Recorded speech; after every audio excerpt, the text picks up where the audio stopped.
Hello and greetings, lovely sun sign Cancerians and rising sign Cancerians.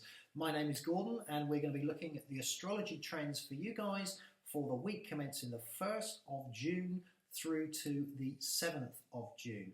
Now, just before I go into this, if you have just found us on the internet and you wish to subscribe, please press the subscribe button down the bottom there, and that will get these videos to you on a regular basis, as of course we broadcast on a weekly basis the astrology predictions for the coming week. Okay, introductions over. Where do we start? Well, lovely Cancerians, it's quite an exciting week for you. We see, first of all, going to start off with the full moon.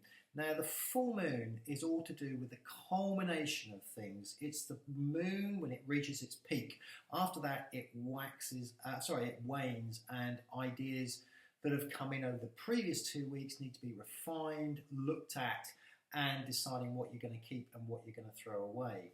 Now, it has been quite an interesting few weeks for you previous to this, and this full moon sets off quite a nice aspect in your 2nd and also your 10th house. So this is once again a month that is to do with sorting out your way forward. Quite an interesting month.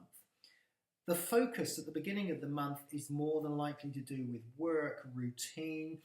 Because the moon is your ruling planet, it is quite important where it goes and where it is in your chart.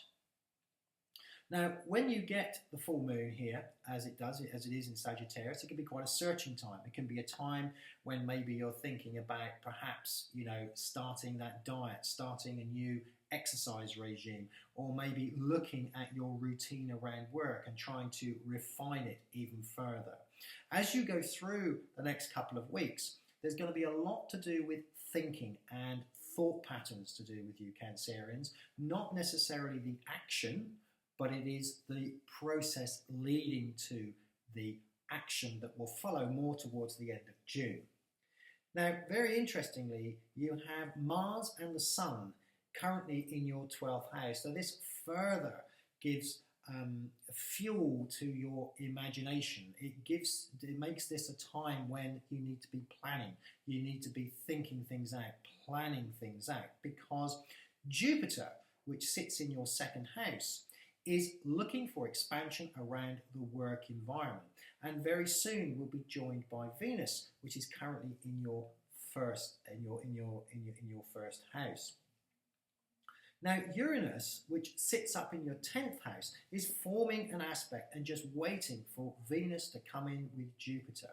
Now, this can be quite a good week for getting ideas together as far as business plans, business ideas together. Communications can be particularly enhanced, although you may find that they can be a little bit snappy this week and lacking the depth of getting things to the table. Very much, just to reiterate here, Cancerians, this is very much a week for planning, very much a week for getting things in the mind, because as we move through into next week, then we find that this is more of a week for action. Thank you so much for joining me, Cancerians, and I look forward to speaking to you again next week.